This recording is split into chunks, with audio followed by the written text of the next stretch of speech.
गोस्वामी जी कहते हैं कि ब्राह्मणों ने प्रताप भान को कहा कि रे नीच, तूने तो हमारा सर्वनाश करने के लिए सोच बैठा था। ये तो ईश्वर ने हमारी रक्षा की। अब तू जा, 1 वर्ष के भीतर तेरा सब नाश हो जाएगा, तेरे कुल में कोई पानी देने वाला नहीं बचेगा। ऐसा ब्राह्मणों ने श्राप दिया। और श्राप दे के ब्राह्मण अब करते क्या हो, श्राप दे चुके थे। फिर से तुरंत आकाशवाणी हुई। आकाशवाणी हुई कि हे ब्राह्मणों, आप लोगों ने जो श्राप दिया है वो ठीक नहीं है। राजा ने कोई अपराध नहीं किया है, राजा के इसमें कोई अपराध नहीं है। और फिर भी ब्राह्मण श्राप दे चुके थे, श्राप लगना भी था, ये भी जरूरी था। तो राजा बड़ा व्याकुल हो गया। व्याकुल होने के बाद में वो भागा भागा भागा भागा गया वो जहाँ रसोईया था। तो जब वहाँ देखा तो न वहाँ कोई ब्राह्मण था, न खाना भोजन था, सब खाली, कुछ नहीं था वहाँ। अब राजा परेशान, वहाँ से भाग के आए तो ब्राह्मणों को सारा विस्तार बताए और ब्राह्मण भी चकित, क्या करते उसमें, अब श्राप दे चुके थे। तो राजा ये सब बता के वहीं जमीन पे मूर्छित होके गिर गया। ब्राह्मण लोग चले गए। और जब उनकी प्रजा सुनी, ये सब देखिए, तो विधाता को दोष देने लगी और कहने लगी कि इतना धर्मात्मा राजा, इसको तो हंस बनना था, कौवा कैसे बन गया। ऐसे धर्मात्मा राजा को तो देवता बनना चाहिए, ये कौवा का कैसे बन गया। विधाता को दोष देने लगे। अब करते क्या, और कोई रास्ता भी नहीं था। इसके बाद में वो कालकेतु जो था वो गया, कपटी मुनि को बताया पूरी बात, पूरा वृत्तांत के ऐसे ऐसे हो गया है और ब्राह्मण जो है उसको श्राप दे चुके हैं राजा को। अब वो जो है जगह जगह अपना पत्र दे के जितने भी राजा इससे प्रताप भान से हारे थे, जिनको हराए थे, ये वो सबको चिट्ठी और पत्र दे के सबको बताया कि ऐसी सी बात है। तो सब अपनी अपनी सेना लेके घोड़े पे सवार होके और बिल्कुल एकदम अपनी सेनाओं के साथ में राजा प्रताप भान के यहाँ पहुंचे। चारों तरफ से नगर को घेर लिए तो भयंकर युद्ध हुआ और ऐसा युद्ध हुआ कि राजा प्रताप भान के जितने सूरवीर थे सब हार गए। राजा प्रताप भान भी हार गए और वो सब जीत के चले गए। राजा प्रताप भान का सर्वनाश हो गया, कुछ नहीं बचा। उसके बाद ये हुआ कि जब सब चले गए तो समय पाकर,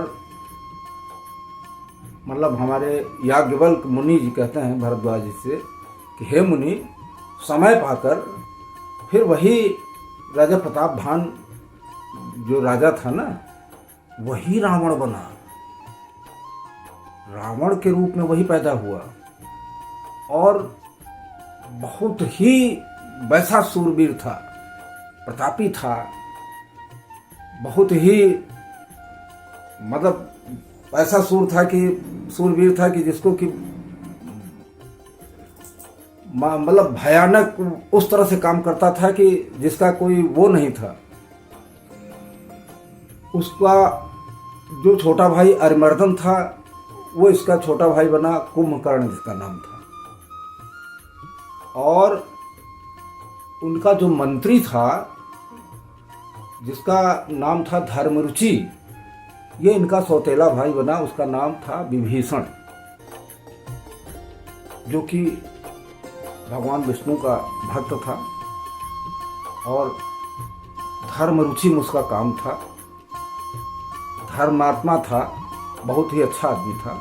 और उसके जो बेटे थे, जो मंत्री थे, वो सब इसके बेटे बने और बहुत ही कुटिल, भयंकर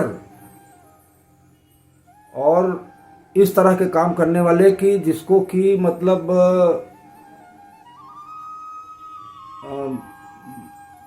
ब्राह्मणों का वो करने वाले, जहाँ यज्ञ हो उसका नुकसान करने वाले, मतलब बहुत ही भयंकर राक्षस सब इसके उसमें कुल में पैदा हुए, सारे के सारे। हालांकि ये सब पुलह ऋषि के निर्मल उससे पैदा हुए थे, उसमें पैदा हुए थे, इनको तो अच्छा होना चाहिए, लेकिन चूंकि ब्राह्मणों का श्राप था और ब्राह्मणों का श्राप बड़ा विचित्र था, इसलिए ये जो है ये राक्षस कुल में ही पैदा हुए थे, राक्षस कुल में ही माना जाएगा कि वो तीनों भाई जो है, रावण, कुंभकर्ण और विभीषण, तीनों भाई जो है वो तप करने चले गए। और इतना कठोर तप किया, इतना कठोर तप किया कि ब्रह्मा और शंकर जी उनके तीनों के ऊपर प्रसन्न हो गए। प्रसन्न होकर ब्रह्मा जी और शंकर जी आए उनके पास और बोले कि हे पुत्र, तुम्हारा तप जो है वो पूर्ण हुआ, अब तुम वर मांगो। तो रावण ने कहा, हे जगदीश्वर, अगर मुझ पर प्रसन्न है आप तो मुझको ऐसा वर दीजिए जो मैं मांगता हूँ। वो कहा, मनुष्य और बंदर हमको न मार पावे, ये हमको ऐसा वर दीजिए। तो ब्रह्मा विष्णु ने मिलकर कहा कि ठीक है, एवं मस्त, तुम्हारा ये तुमको मिला। उसके बाद कुंभकर्ण के पास गए। जब कुंभकर्ण को देखा तो बड़ा भयंकर लगा कि अगर इसको यह ऐसा वर मांग लेगा तो इस सब पूरा विश्व चौपट हो जाएगा। तो ब्रह्मा जी ने सरस्वती माता जी का आवाहन किया और कहा कि इसकी मति जो है फेर दो माता जी। तो सरस्वती उसकी जिह्वा बैठी तो वो कहा कि हमको ऐसा वर दीजिए कि हमको 6 महीने हम सोते रहे, 6 महीने जगे। तो ब्रह्मा जी और शंकर जी कहे कि ओ मस्त, तुमको वर मिला। अब विभीषण के पास गए। विभीषण के पास जब गए तो विभीषण जो है वो हाथ जोड़ के कहा, हमको केवल प्रभु की भक्ति चाहिए, उनका अनुनय चाहिए, उनका ही हम अनुसरण करते रहें, उनकी भक्ति में हम लीन रहें, यही हमको वर चाहिए। तो ब्रह्मा और शंकर जी ने मिलकर कहा कि एवं मस्त, तुम्हारा वर तुमको मिला। यह वर देकर वो लोग चले गए। अब रावण प्रसन्न, वर पा गया था, तीनों भाइयों को लेकर घर आया तो अपना भाई प्रसन्न था, वर मिल चुका था उसको। तो एक